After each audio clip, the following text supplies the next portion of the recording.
തങ്ങളിൽ വലിയവൻ ആരാണ് എന്നൊരു തർക്കം ശിഷ്യന്മാരുടെ ഇടയിൽ ഉണ്ടായി.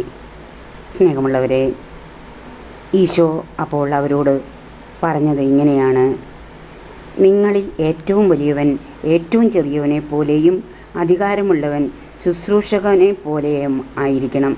ആരാണ് വലിയവൻ? ഭക്ഷണത്തിനിരിക്കുന്നവനോ പരിചരിക്കുന്നവനോ? ഭക്ഷണത്തിനിരിക്കുന്നവനല്ലേ? ഞാനാകട്ടെ നിങ്ങളുടെ ഇടയിൽ പരിചരിക്കുന്നവനെ പോലെയാണ്. അതുപോലെ നിങ്ങളുമാകണം. പൗലോസ്ലീഹായുടെ ഭാഷയിൽ പറഞ്ഞാൽ, പ്രലോഭകൻ നിങ്ങളെ ഏതു വിധത്തിലും പരീക്ഷയിൽ വീഴ്ത്തിയേക്കുമെന്നും ഞങ്ങളുടെ പ്രയത്നമെല്ലാം പാഴായിപ്പോയേക്കുമെന്നും ഞങ്ങൾ ഭയപ്പെടുന്നു. അതിനാൽ പീഡനങ്ങൾ നിമിത്തം ആർക്കും ഇളക്കം തട്ടാതിരിക്കട്ടെ. നിങ്ങളുടെ വിശ്വാസത്തിൽ സ്ഥിരീകരിക്കാൻ വേണ്ട നിർദ്ദേശങ്ങൾ ക്രിസ്തുവിൽ നിന്നും സുവിശേഷത്തിൽ നിന്നും നിങ്ങൾ സ്വീകരിക്കുവിൻ.